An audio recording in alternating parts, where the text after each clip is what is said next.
guess I'm going to be stuck doing a solo. We were going to sing together in nature's realm. Oh dear. Well, Okay. we have phones.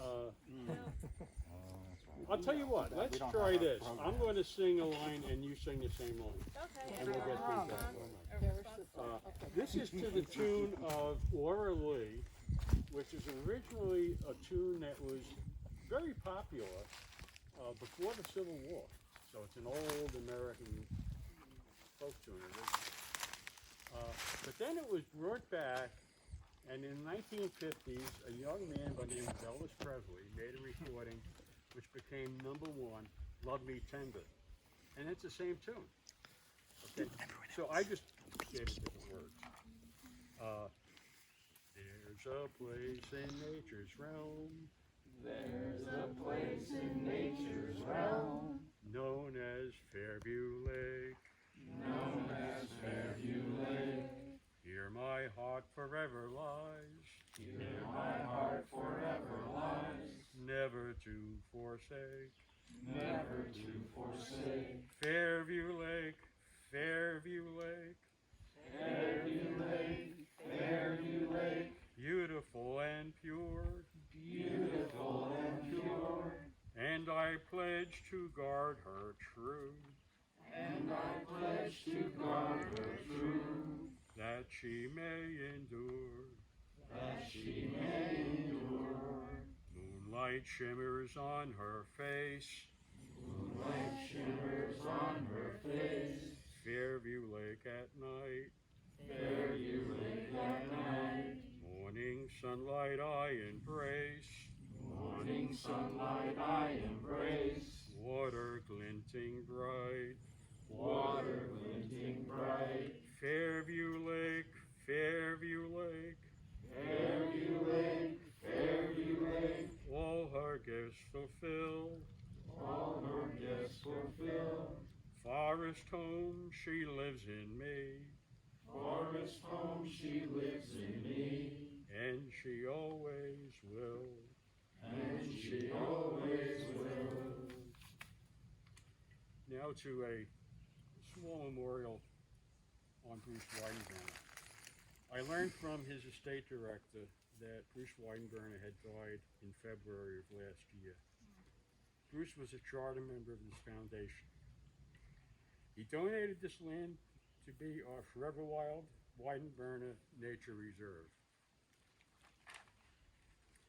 Some of the details on how this came about are included in our double anniversary observance that we just heard.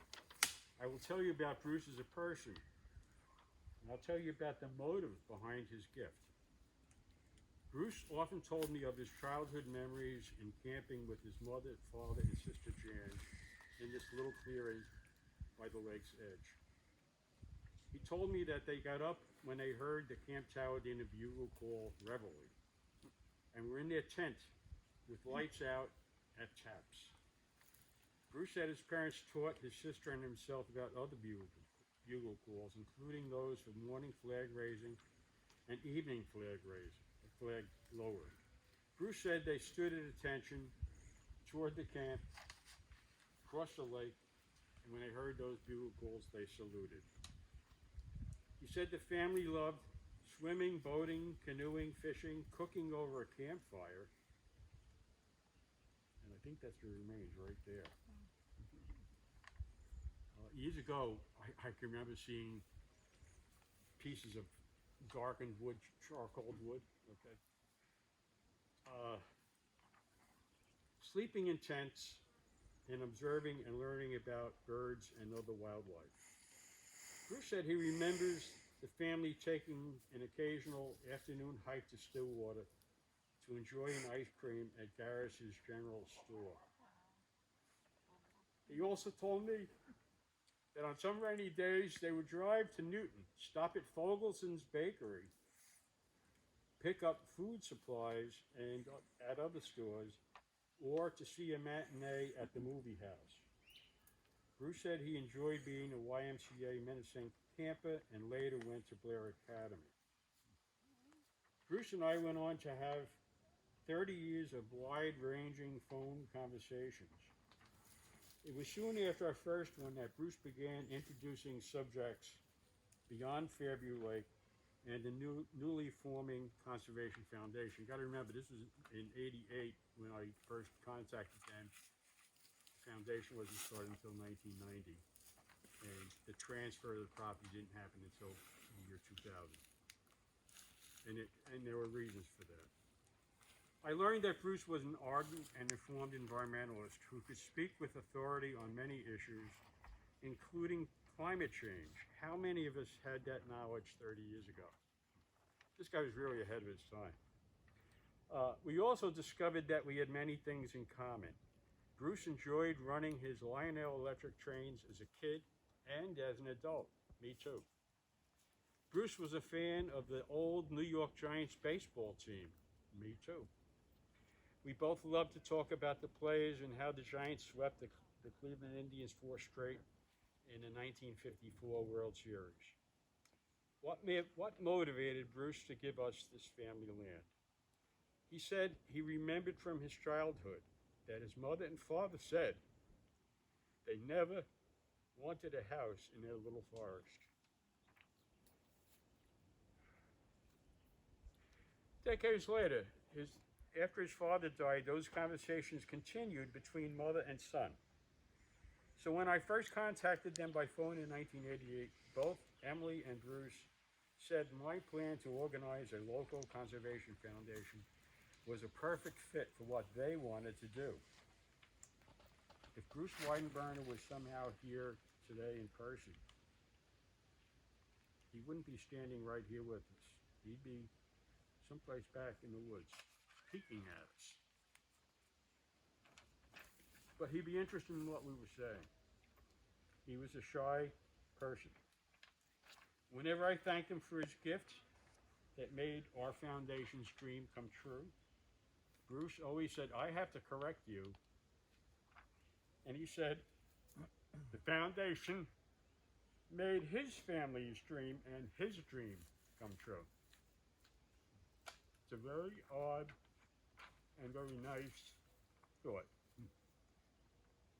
Many times over the years, Bruce told me of his great satisfaction that he was getting knowing that this land would always stay forever wild. Bruce always refused my many invitations to visit Fairview Lake.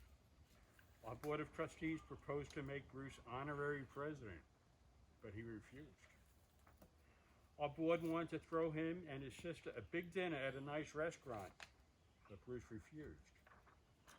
He did accept from us a Sibley Field Guide to the Trees of North America, which he said he really liked and he used and was learning about some trees he didn't know about.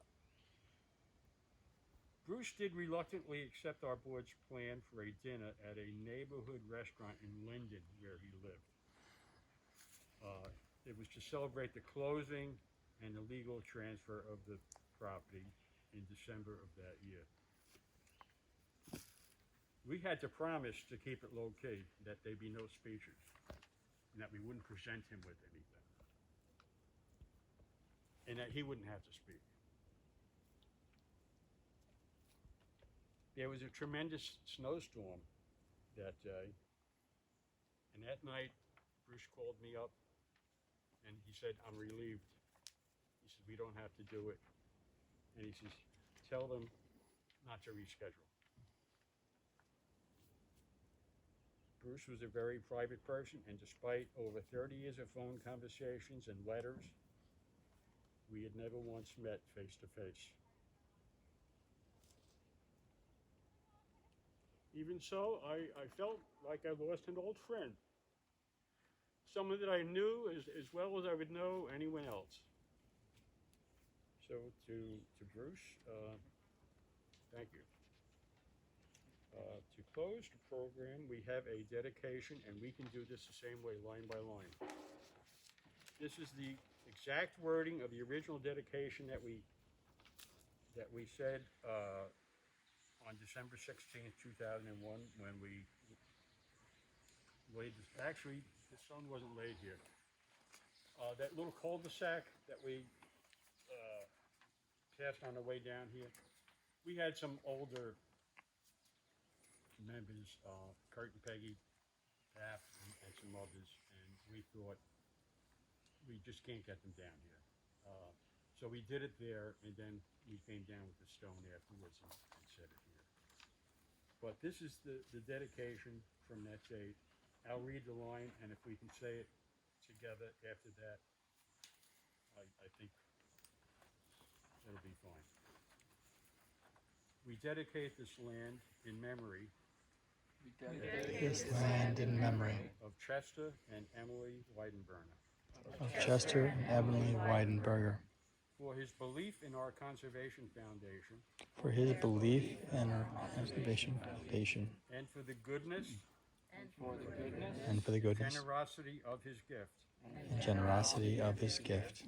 We dedicate this land We dedicate this land in honor of Bruce Weidenberner. in honor of Bruce Weidenberger. In the name of the Fairview Lake and Watershed In the name of the Fairview Lake and Watershed Conservation Foundation, Conservation Foundation, we dedicate we dedicate Weidenberner Nature Reserve the Weidenberger Nature Reserve to be permanently protected to be permanently protected as forever wild, as forever wild, where humans where humans are but unobtrusive visitors. are but unobtrusive visitors. That's it. Before we leave, And I far just more. have one suggestion. I've done this before. I have a great photo which I had planned on bringing, but I couldn't find it. When my grandnephew and niece were younger, we had hiked all around to here, and my nephew took a picture of us kneeling behind the marker. And the reason for that, when you tilt the camera, if you're standing and tilting the camera down, you're getting the angle, you can get the people and you can get the stone all in one shot. So if you'd like to do that with, if there's a family group or anyone else, now's the time to take the pictures. So who would like to do that?